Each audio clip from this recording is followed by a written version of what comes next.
Good evening. I'm Derek Robinson, and this is a special edition of our podcast series. Our special guest tonight is Bryan Kofron, who is a whistleblower for a covert social engineering program that he discovered while working for security industry specialists, a nationwide security personnel firm with a branch in Seattle, Washington. Bryan says the company uses DNA frequencies to access and control individuals and small or large groups of people, utilizing a collection of devices he refers to as total individual control technologies. So this time we're going to welcome to our podcast this evening Bryan Kofron. So Bryan, if you could star 6 on your telephone once more so I can open your line.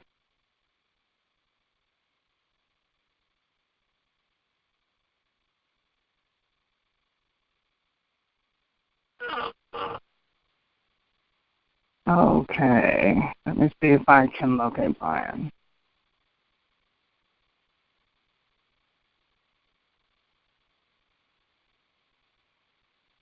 There it is, okay.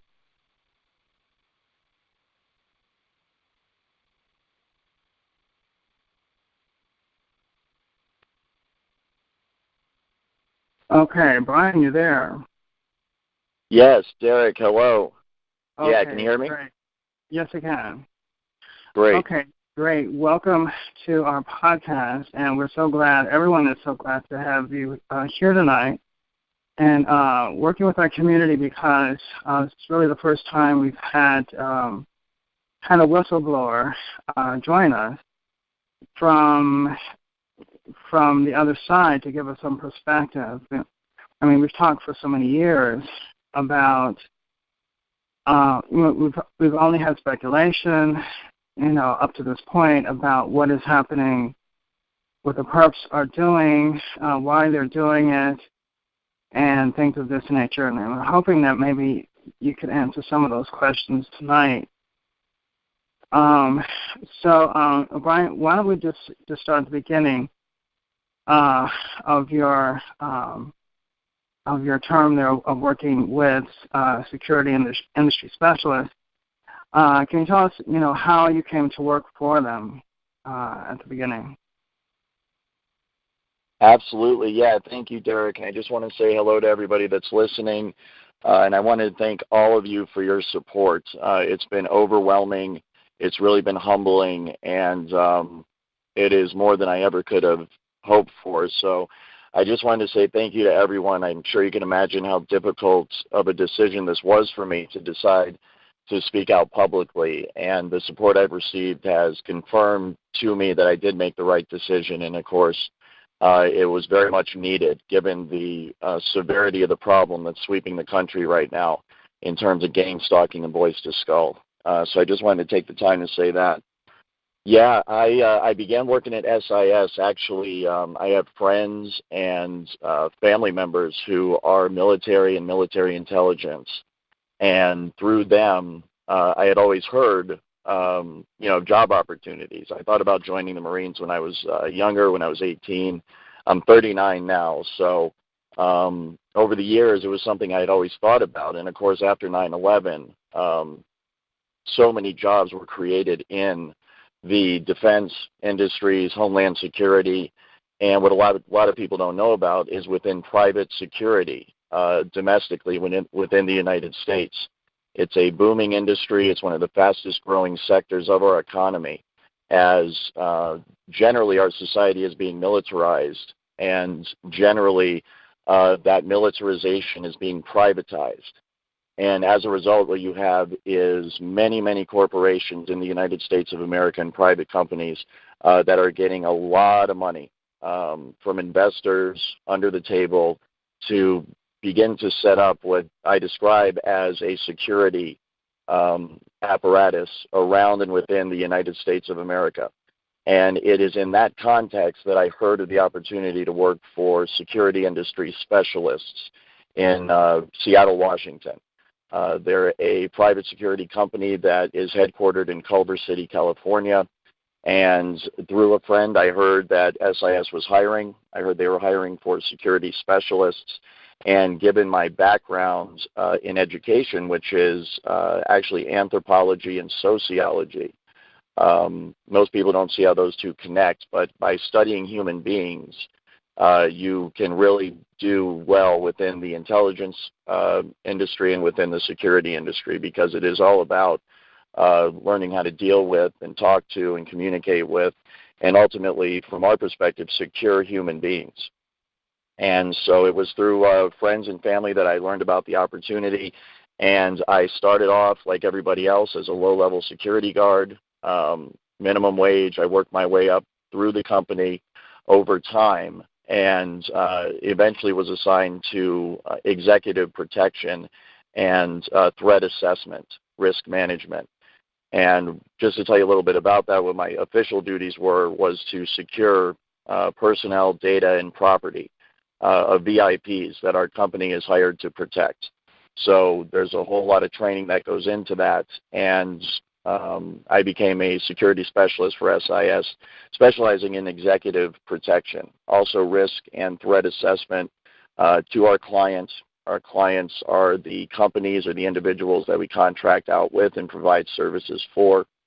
And it was in that context that I became aware of what I describe as a social engineering program and a research and development program that was being carried out by SIS and our clients in Seattle, the Amazon Corporation. And it was through moving up within the SIS hierarchy and working with more and more people as I was assigned to more and more assignments, I became aware of the existence of this program. And then little by little over time, I became aware of the extent of it. And it wasn't long before I realized how horribly out of control it was, how downright evil it was. Once I began to realize that SIS was experimenting on its own employees, my fellow security specialists, I was outraged. I later learned that my company was involved in a larger social engineering program that encompassed the entire city of Seattle. That aspect of the program was experimenting on the homeless population of Seattle, Washington, who were housed in DESC, Downtown Emergency Services Center facilities. And I later learned that they were indeed experimenting with, when I say experimenting, voice-to-skull, hive mind, behavior modification technology that is frequency-based and directed at a targeted individual to basically control their entire person. And it was by moving up even more that I realized that this experimentation was going on against the general population of Seattle. And then just the average man and woman on the street, upper class, upper class, and even the flat-out rich were having this technology used on them without their knowledge. As more and more information and details of the program were made known to me, I became more and more outraged by it. And I spent a long time, because I had many friends within the security company. A lot of these people are great people. They're very good people. Not everybody involved in SIS is directly involved in experimenting on people. They're not all directly involved in gang stalking. I never was. I never partook in that. But I did partake in training that deals with tactics and protocols that are used normally for surveillance and counter-surveillance. But within that is all of the information and the know-how that you need to be able to gang stalk, and that is in fact what they are doing. And so over time, I became outraged, and I tried to play my cards right, wait for the right moment. And when I really just couldn't tolerate it anymore, when I found out just how out of control it was, I decided to object to my superiors in person, confront them about it, and they made it known to me that... Brian? Yeah, go ahead. Before we get into that, I'd like to ask you a couple of things, if I could. What I wanted to say is that what I was wondering as you were talking there, how are people selected? You said this technology encompassed the entire city of Seattle, how were people selected for experimentation? Were certain groups, certain neighborhoods selected at various times? Can you share with us how those decisions were made? Absolutely, and that is a great question, Derek, and I'm glad you asked it. There's several answers to that, and I would encourage everyone to go to my website, gangstalkerwars.com, and check out my blog. It's titled 157 Roy Street. And there is a detailed article that I wrote that describes one aspect of the program and how targeted individuals are selected. That deals with the homeless population and how those people are selected. So you can check out that. Also listen to my podcasts. But within SIS specifically, what happens is they are experimenting on their own employees. So it's a long story. I'll try to get through it quick. But basically, people are selected from all over the country. We're talking other cities all over America. They are selected for many different reasons. Often it is because they are isolated, they don't have a lot of money, friends, or family, and they also tend to be people that are highly, highly intelligent. The aspects of this technology that they're interested in improving upon have to do with cognitive processes, processing information, and as a result, they want highly intelligent people to be targets of this program. They also tend to target people who are into what I would call alternative research, commonly called maybe conspiracy theories, people that disagree with the government, people that are into researching things like 9/11. Also, they are interested in people that are interested in technology. I have found a high percentage of targeted individuals to be people who either are interested in or have information on highly advanced technologies, usually having to do with directed energy weapons and frequency weapons, the exact kind of weapons that we're talking about here that are used in voice-to-skull and behavior modification, the works. There's many other aspects to the technology. But once these people are selected, they will have the entire gang stalking / voice-to-skull program run against them. This is detailed in my article, 157 Roy Street, on my website. But they will be organized stalked. They will have career sabotage programs run against them to ruin their job. They will have character assassinations campaigns run against them in their neighborhood. They'll be isolated from family and friends as those individuals are turned against them. And they will be isolated slowly over time using the technology itself, as many of the people freak out, understandably, when they at first don't know what it is. Oftentimes, they end up going to psychiatrists, and false diagnoses of schizophrenia, manic depression, delusional, paranoid are rendered against this individual. And it turns out that that's a loophole in the law that they are using to take away people's constitutional rights, as once you are deemed mentally unfit to care for yourself, i.e. you're depressed, delusional, paranoid, etc., they use that, the state or the federal government uses that as an excuse to come in and say that they have to care for you.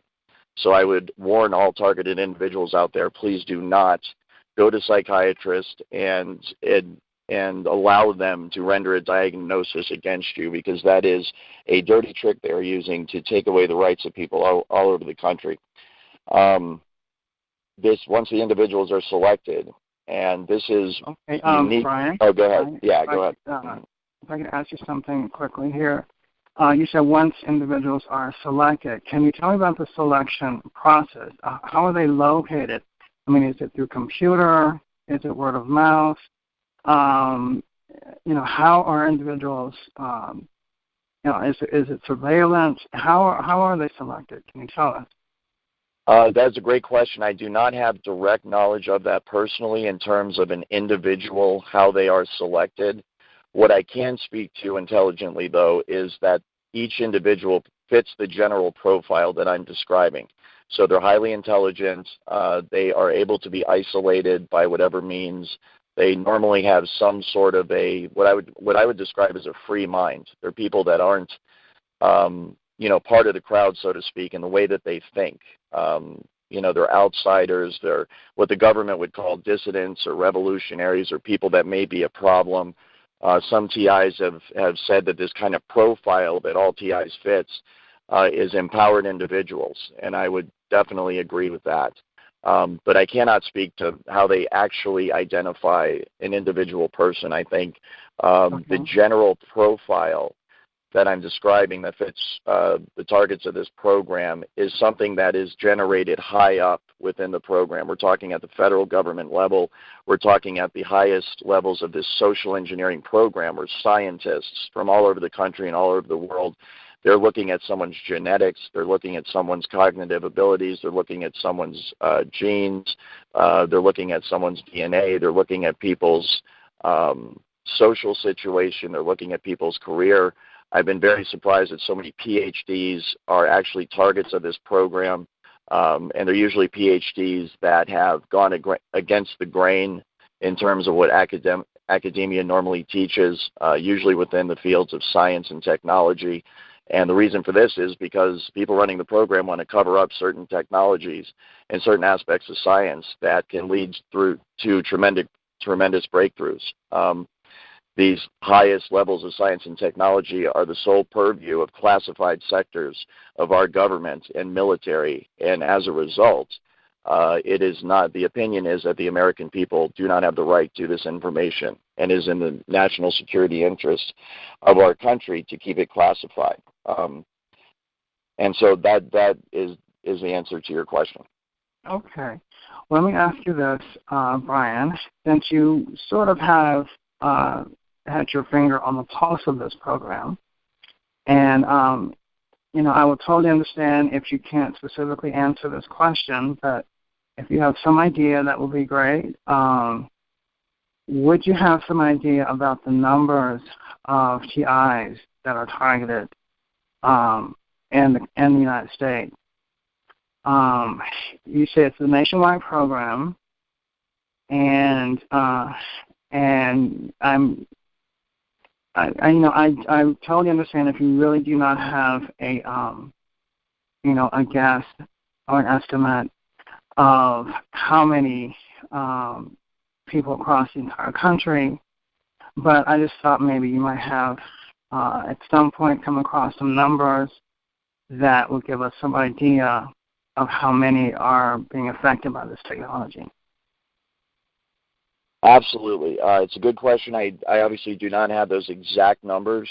What I will do, though, is take this opportunity to distinguish really quickly between the larger phenomenon of TIs that is usually a person in America that's being targeted by the technology and is being gang-stalked by members of their community, and the specific program that I am whistleblowing on. The specific program I am whistleblowing on involves the actual abduction of TIs from around America. They're put on a Greyhound bus and they are shipped to Seattle, where they are made homeless. They live in one of the homeless shelters where they are housed and experimented on with voice-to-skull technology, and then they are funneled into SIS to work as low-level security guards, where they are experimented on even more. So that is a specific program, and that's what I detail in my blog and my website. But because I am familiar with that program that utilizes the same tactics of gang stalking and the use of this technology against individuals, my knowledge on that program applies to what all TIs are going through. It's the exact same technology, and it's the exact same gang stalking tactics that are used against them. In terms of numbers, I know that there are right now at least 300 to 400 individuals in downtown Seattle that have been abducted from all over the United States, brought to downtown Seattle, and are being housed in DESC, Downtown Emergency Services Center, homeless shelters, and being experimented on 24/7. The numbers of SIS employees that have been experimented on, to my knowledge, is in the dozens. That's all I have direct knowledge of, though, about 24 to 36. And then nationwide, the estimates in terms of targeted individuals who still maintain some manner of autonomy and freedom and have not been brought to Seattle or enslaved completely by this, the estimates I have heard is anywhere from 1 to 2 million at the moment. And we're talking full-blown TIs that get the technology and are being gang-stalked 24/7. Those are the estimates that I'm familiar with. Okay. Were these estimates that you maybe heard around the job or something like that? Absolutely, yes. This is discussed very much in the open within SIS and with some of the liaison contacts that I had with DESC, Amazon, and then also members of the military that are in a civilian capacity. One thing you have to understand is that within the security business, most of the people working there are ex-military and ex-intelligence operatives. And many of them, in fact, are still active intelligence operatives and have simply been reassigned to domestic duty to work with a private security company, specifically for the purposes of carrying out this highly illegal program that's being run against TIs all over America. So full-blown TIs, what I would call people that are getting the voice to skull, the frequency, and the organized stalking, I have heard is between 1 and 2 million, and that could be completely off. But one of the things I'm concerned about is the technology as it's being researched and developed in Seattle utilizes emotion manipulation and behavior manipulation without the gang stalking and without the voice to skull aspects. And so this use of the technology can be done very covertly to the point where the person it's being used against will not know that this technology is being used against them. And that is one of my main concerns and one of the reasons why I want to bring more light to this technology and to this issue, because this technology could potentially be being used against tens to hundreds of millions of Americans every day. I've mentioned in some of my podcasts how there are field effects where they will not direct this technology at an individual, but create a general field of frequency in a geographical area so that everybody that within that geographical area is feeling the effects of the technology. It's more of a general application of the technology instead of an individual specific application of the technology. But when you consider that use of it and the fact that it is used for emotion and thought and behavior modification, then we could potentially be looking at many, many millions of people across the country that are under the influence of the technology today, right now. Okay, was that when you say in a geographical area, are you talking about sections of the city? Are you talking about across the country? Can you give us an idea of that? Absolutely, yeah. The area of the geographical areas that I'm familiar with are limited to the size of maybe a downtown area of a city. So that the frequency that's being emitted by the device will have an effect on a geographical location, let's say downtown Seattle. And so what they can do is within this general field, they can broadcast a frequency that affects human beings within that frequency field and can induce a general mood of, let's say, happiness or sadness, anger, agitation, peacefulness. And in this way, they can have an overall effect in the city. And I have seen this done, and it is remarkable how effective it is, because you will walk down the street of Seattle and literally see people all in a bad mood, all at the same time, and they do not know each other. And then you go over a block or two to a different office building, and you walk in, and the exact same thing's going on there. It's very, very concerning. So within that, then, that overall bubble or area of frequency where everybody, let's say, is in a bad mood, they can still inject what would be a individual specific frequency to the targeted individual themselves, let's say the homeless person in Seattle that's being experimented on 24 hours a day. So they will be under the influence of the general agitated mood or bad mood that everybody else is in, and then they can more further be manipulated by the frequency that's being directed solely at them. Okay, well, Bryan, with that, within that confines of this frequency, would that affect crime rates, for instance, or auto accidents, or other types of incidents among people? Absolutely, yes. That is exactly what the people running this program have in mind in terms of application of this particular feature. It is to or at least it can be used to induce riots, for example, or stop riots. It could be very, very dangerous, and it's a great point you bring up about traffic patterns and auto accidents. I mean, this is messing with the innermost part of human beings, their emotions. And so you can imagine how irresponsible it is to actually manipulate someone into being in a bad mood, and manipulate everybody in town into being in a bad mood, and then they get in their cars and they drive around where their own safety and other people's safety is at risk.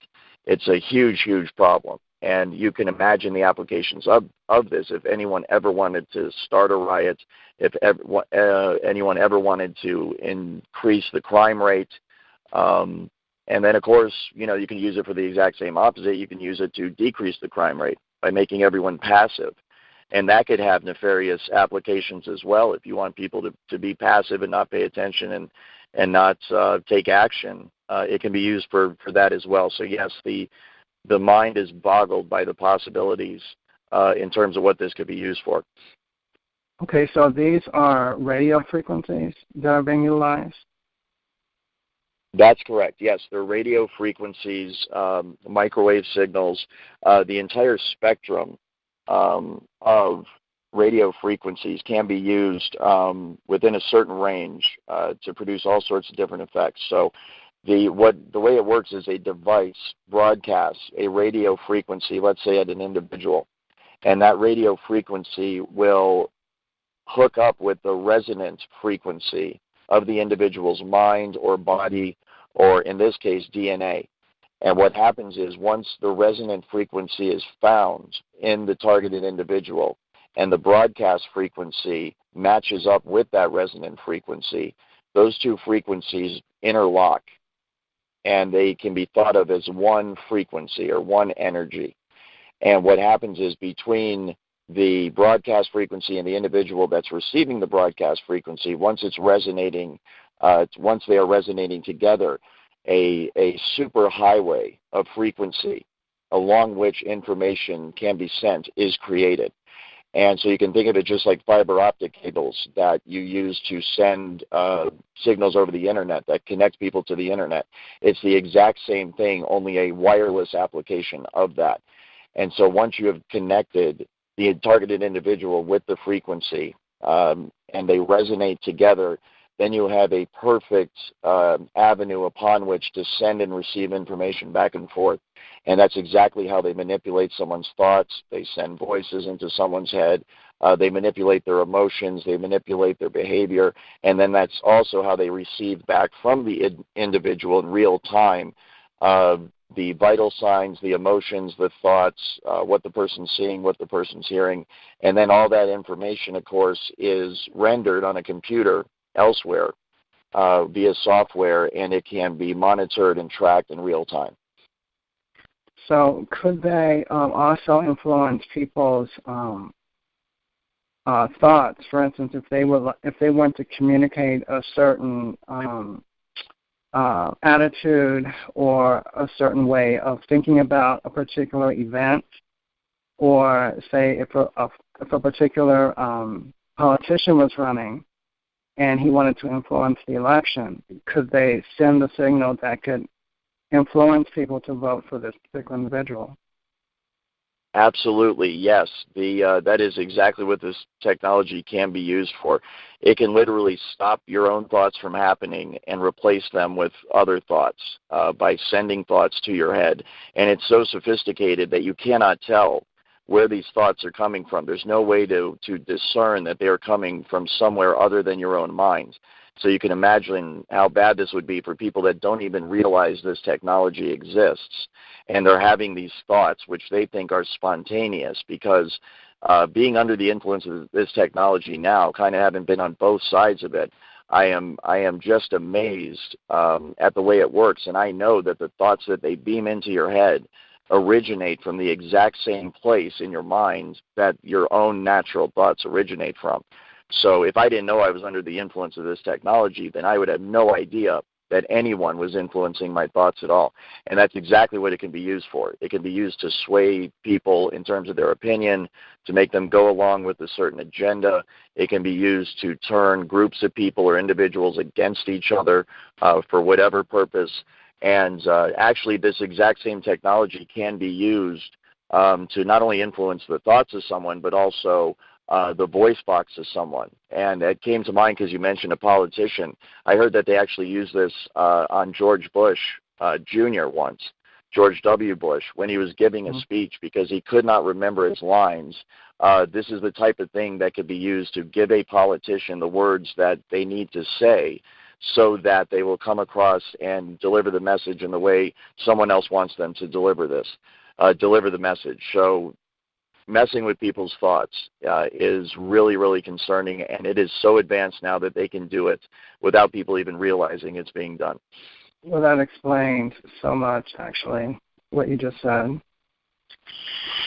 Okay, great. Well, this is amazing because we all know about how they can influence our individual thoughts, but this is a whole different level when you're talking about influencing the thoughts over a geographical area, people within that range.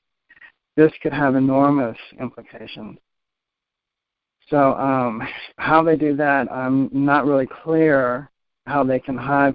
Well, they have been experimenting with this. I asked that, but I know they have been experimenting with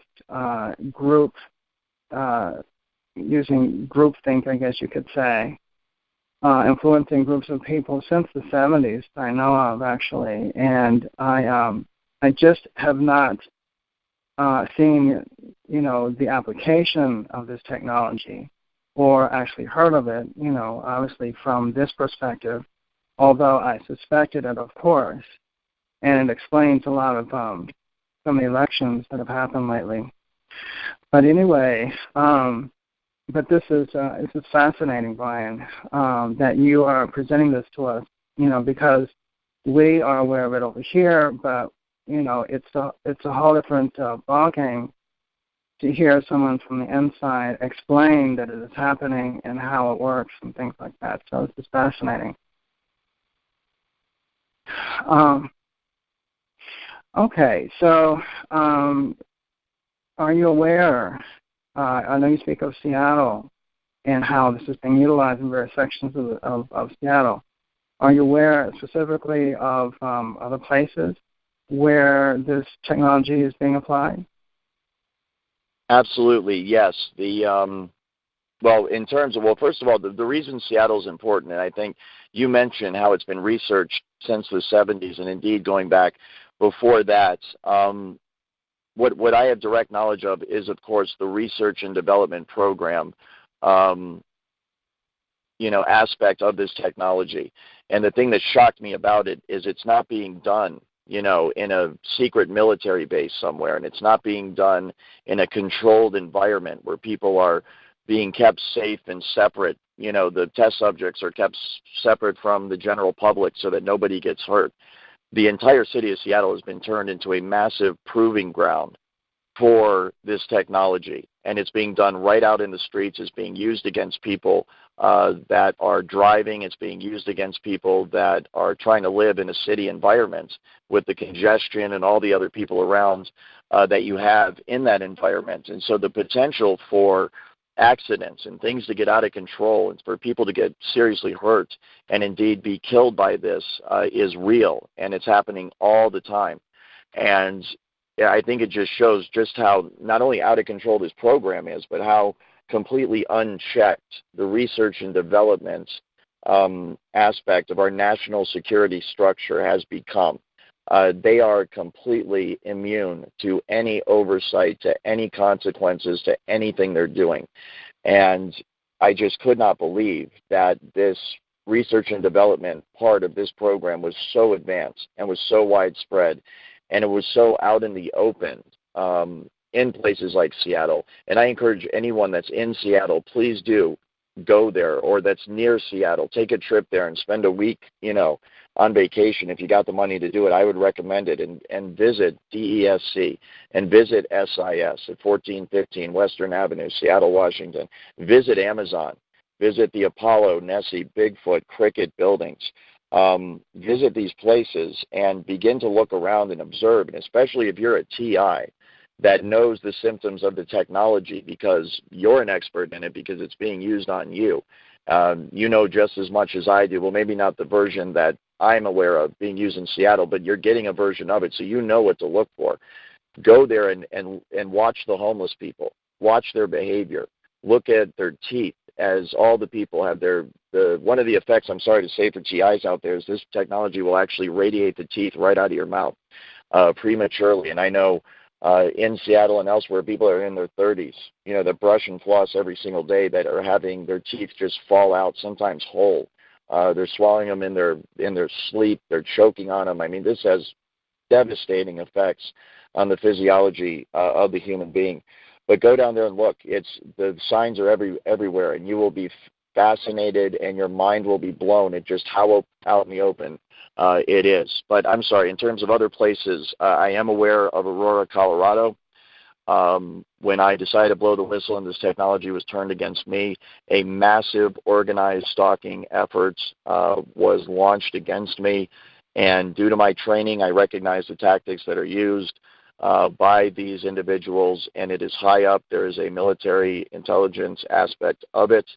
And I won't go into that any further other than to say that the people who are after me, who are monitoring me, are very, very good at what they do. They're the best in the world. And it's one of the things that has kept me so busy, and I've been so unable to really tend to anything else in my life. Even getting the word out is because I'm fending these people off and fighting back against them 24 hours a day. But I eventually ended up in Aurora, Colorado, right next to Buckley Air Force Base. And it turns out that this town as well is a major hub for this social engineering program. Aurora, Colorado is a town that has a large percentage of military personnel that live here. The adjacent base, also intelligence, families live here as well. When they're assigned overseas, this is where they would live when they're back on the home front domestically. And you can tell that this technology is being used on the people of Aurora, Colorado, many of whom serve in the military. And as I mentioned before, it's not only the general population of Seattle, the homeless and TIs, but this technology is being used against military families, people who proudly and bravely serve their country and sacrifice everything so that you and I can be free, or at least we were able to be free before this technology started being used against us. Exactly. Yeah. So it's here as well, and there are some other cities. It seems to be adjacent to military bases. I've heard this from a lot of people, and I've noticed it as well. If you have a massive Air Force base near you, Navy as well on the coast, there's a good chance that some aspects of this program are being run at the adjacent military base and is being used on the towns and the people around that base. Right. And I was just going to mention that, should people be concerned, those that live around military installations across the U.S. And I read a while back where the County of Los Angeles has the largest concentration of military-industrial complex industry in the nation, which corresponds to the largest concentration of TIs in that location. So there is some correlation there. We feel. Absolutely, that makes sense. Absolutely. So, and the reason I ask about various locations is because obviously there are security personnel countries across, the country. Every major city, and I'd say probably every city has some type of security firm, within their borders. Which makes you wonder, are these, gang stalking groups housed within these security personnel companies? Is this one of the features of this program? Because I was looking on the internet the other day, and there are about 1 million security personnel employed by about 6,000 or so security personnel firms across the U.S. So that's a ready-made force of individuals who are gang stalking the population. Absolutely. It's a great point. And I was not aware either of just how widespread the security industry was in terms of its numbers and in terms of its power within the United States of America. You're absolutely correct. And it's a great point you make. 1 million personnel. I mean, just think of that in terms of standing armies. Look up some of the numbers on active military personnel, in countries like Russia and China and the United States, the European Union, and you'll start to understand just how many, 1 million people are, and what can be done with that type of manpower in a situation like this domestically. So one of the things I think that is an advantage of the security industry, number one, it's private. So if you were going to roll out an army of gang stalkers across the United States to mess with people, to track people, to surveil people, to follow people, and to make their lives a general hell to live every day, then you would have to do it covertly. You would have to do it in a way that is not noticeable to the rest of society. And in fact, the tactics that are used by private security companies and gang stalkers at large are specifically designed to avoid detection, not from the targeted individual, but to avoid detection from the general public. And so it's a very interesting surveillance situation. It fits right in with other surveillance situations where they want the targeted individual to know that they're following them. And so in a normal surveillance situation, you do not want the person you're following to know that you're following them. They actually want the TI to know they're being followed because it has the maximum psychological impact. While at the same time, they need to do it in a way that your neighbors and your friends and your coworkers and your family do not know that they are doing this to you, because the entire point of the program is to convince everybody else that the TI is crazy. And so they need to surveil you and gang stalk you in such a way that other people don't notice that they're doing it. And so what happens is, I was actually with a friend when we were driving from Seattle, and I decided to leave. It was one of the last friends that I was able to have before this massive organized stalking campaign completely destroyed my life as well. And now I'm completely isolated as well. But I was driving with a friend, and we were being followed by people, obviously gang stalkers and military intelligence in my case. But they drive in regular vehicles. They're in modern trucks, SUVs, sedans, every kind of car. Many of them are Chevys. And if you're being, I think a lot of TIs have noticed this as well. Chevy seems to have some kind of a deal with these security companies. And I know, for example, my security company purchased most of their vehicles from a particular car company. So these are some of the things I noticed. But we're being followed by these people, and what they will do is the otherwise unmarked car will have military stickers on it. They'll have license plates that say Air Force. They'll have stickers that say Marine Corps or Army. And generally the personnel as well fit a general description. A lot of them have tattoos. A lot of them are young. A lot of them appear to be, very young, maybe a military type of a look, only with kind of a gangster type of a vibe to them. And I think that's for the purposes of intimidation. And I know that is one of the psychological aspects of what I learned at SIS in terms of gang stalking is the image you're projecting is very important. It is scientifically planned down to the last detail to have a very specific psychological effect on the target. But anyway, we're driving and we see all these cars around us, and they all have military and Marine Corps, Air Force. And my friend said, is that the Air Force following us? Is that the Marine Corps following us? Are these people, military? And it's a very good question. And they are trying to give that impression that who's following you is active military. And, of course, that's not the case at all. They are private security contractors, or they are at least intelligence operatives that are operating domestically under the cover of being a private security contractor.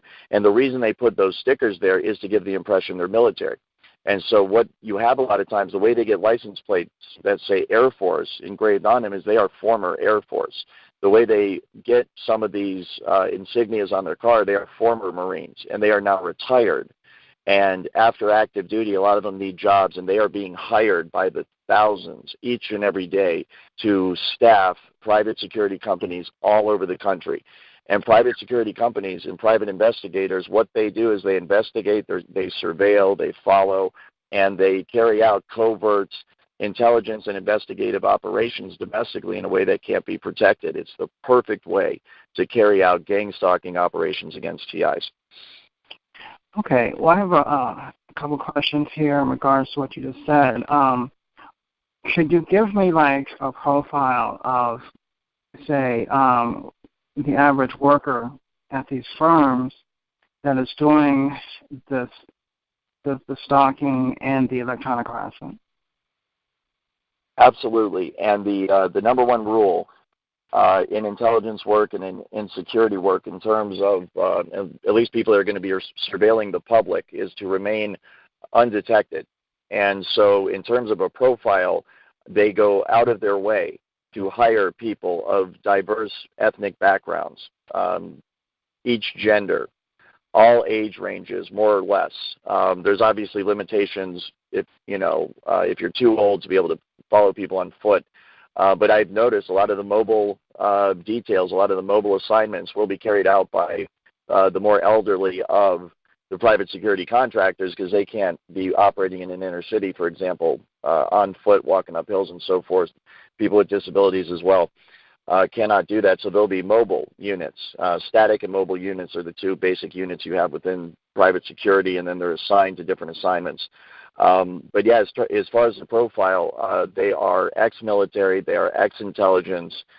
Many people, like myself, have no ties to that, but they start off low in the company as a security guard, maybe executive protection, maybe risk threat assessments, maybe they have an IT background, so they get in that way. And then they're trained little by little to be led into the gang stalking and kind of the covert aspect of the company, which is involved in this social engineering program domestically to target TIs. And so what you have is, in terms of a street gang stalker, the kind of people that will have constant contact with the TI on a regular basis for the purposes of being known as gang stalkers to the TI, they will have a certain profile physically. The men will often be very strong. They work out. They're buff, for lack of a better term. They will have a generally intimidating demeanor. Although when you talk to these people, of course, they could be completely nice, very, very decent people, most of them. They're doing their job, and I don't think there's any way they have to get out of it because they all know if they come forward and they say something, then they're going to get gang stalked as well. And unfortunately, I'm proving that by the way that I'm being targeted and gang stalked, and the technology is being used against me.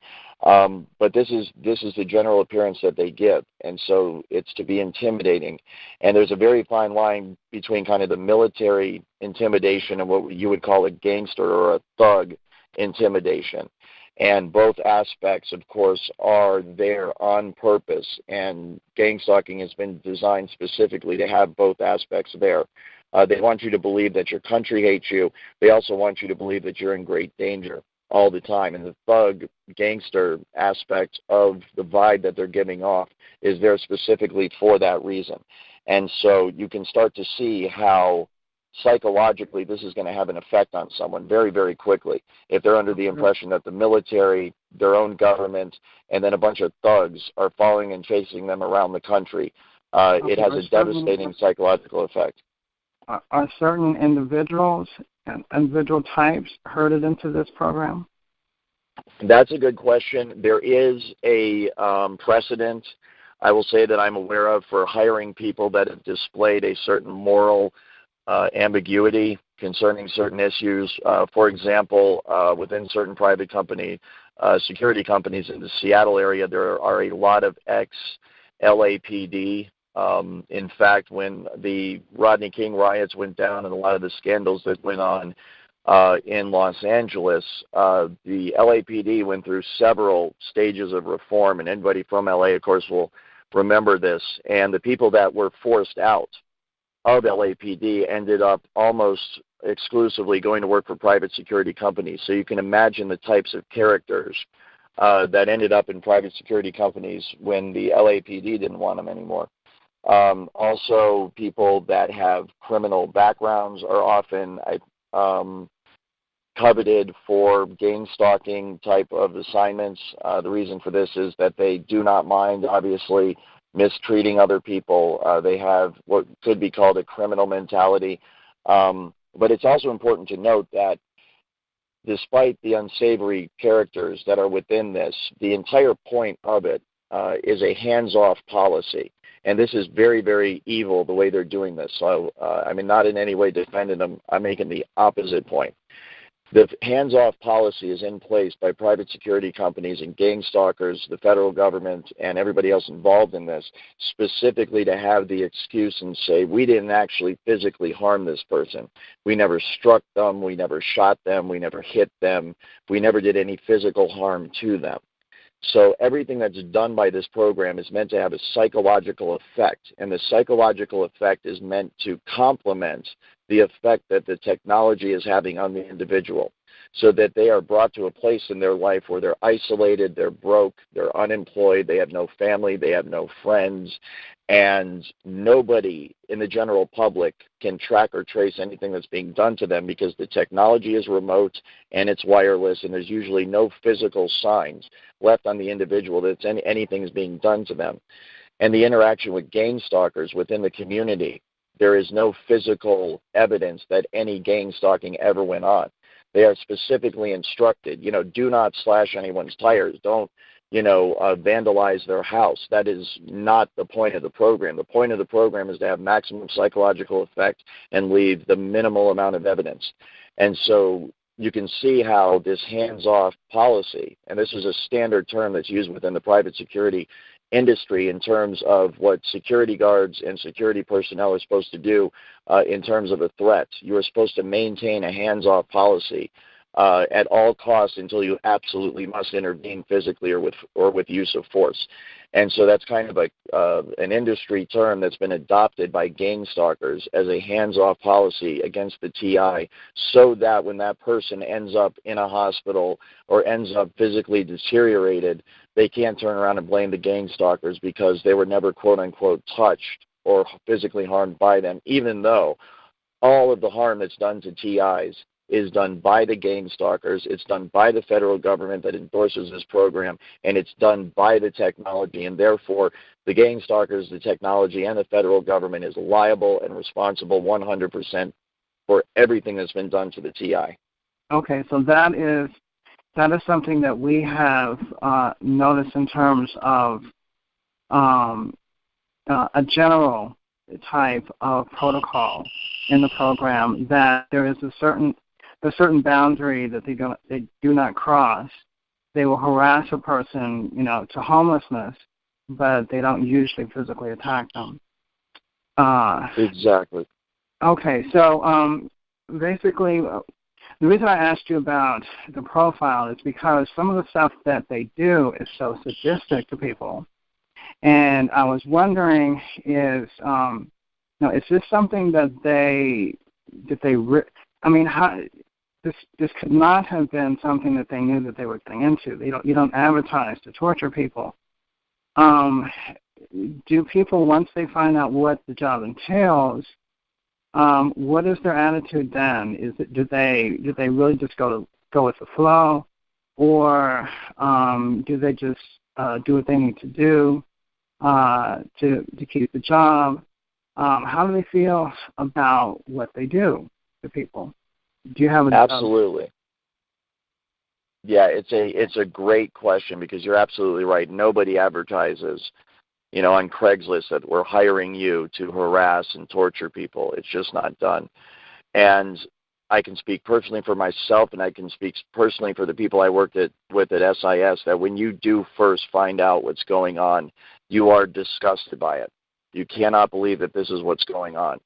There is also a very quick, almost a peer pressure induced acceptance of it that causes you to say, this is pretty cool. And I'm just being flat out honest here about the psychology that's going on within these people's minds. It's pretty cool.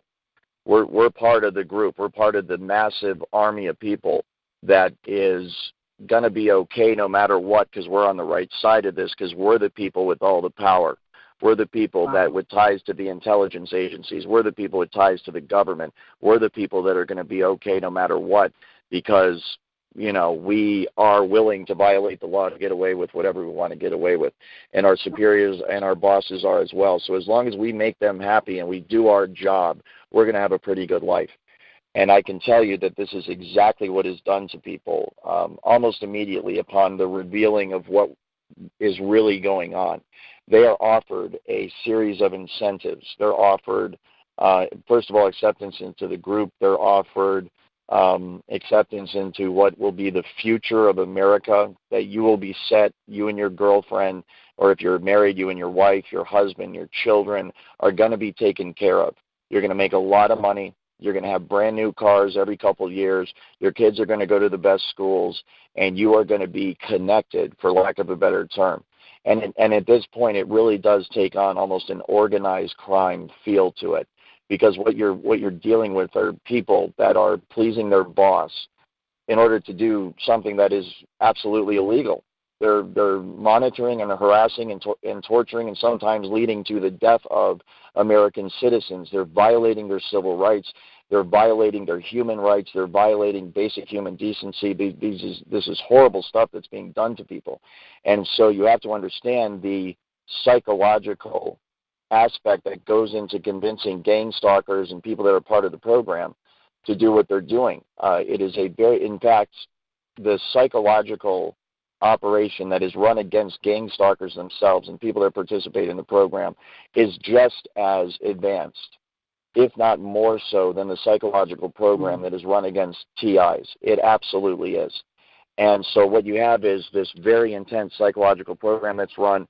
In fact, one of the things that I'm not sure people are aware of, but I'm trying to cover this on my site because I have direct knowledge of it: hive minds, voice to skull, emotion manipulation behavior, modification technology is being used against the gang stalkers themselves and against people in the program. And it is being used to assist them in doing their job, specifically to take away their conscience, specifically to take away their empathy and their sympathy for the individual, for the targeted individual, so that they don't feel bad, so that they don't feel guilty about what they're doing. They are many times intelligence agents and soldiers are trained to get the empathy and the sympathy out of their system, because you're going to be asked to kill someone for us. You're going to have to go on the battlefield and shoot someone, and you're going to shoot them just because we tell you to shoot them. And so a lot of the stuff that goes on in basic training and in terms of training intelligence operatives is designed specifically to make sure that people will pull the trigger when they need to. And stuff like human decency and love and compassion and empathy and sympathy and caring for your fellow human being does not enter into the decision-making process. And so the exact same thing is done within the program, within the Voice to Skull gang stalking program. And it is done not only by peer pressure and direct training, it is also handled by the technology that can manipulate the people's emotions to turn off empathy and sympathy and love and care and compassion, and to turn on what I call almost a mercenary hired gunman mentality. And the reward for going along with this is you get to be part of the social group. Look at the TI and how isolated they are. Look at how horrible their life is. Look at how sad it is. And every time I think about it, I start to choke up. It's so overwhelming. My heart just naturally goes out to these people, and I want to help them. But when you're the gang stalker under the influence of this technology and the influence of the peer pressure and everything else, you don't feel that. And if you do, the technology is going to take it right out of your system. But look at the TI, how isolated they are. You're not going to be isolated like that because you're one of us. These are your people. Look around at all the other gang stalkers. Look around at the military and the intelligence services of the United States of America. Look at the local and state police. Look at the social workers. These are our people. You can date any one of these women that you want. You can date any one of these men that you want. Heck, we'll help you hook up. You can come and party with us and go out to dinner and do all the things that people do together. And that TI can't. That TI can't because of X, Y, and Z. That TI can't because he's on the wrong side of this. You're very, very lucky to be on the right side, and don't you ever do anything to mess it up, because you will end up right where that TI is. You're not going to be one of us anymore. You're going to be isolated. You're going to be gang stalked. You're going to be tortured 24 hours a day by the most horrific technology ever conceived by the mind of man, and you are going to die, grow old, and die alone. And unfortunately, now that I'm saying that, I have this self-realization moment. I mean, that's exactly what's happening with me. And I can totally and completely understand how that is a very, very effective strategy to get people to go along with being a gang stalker and to help cover up this program.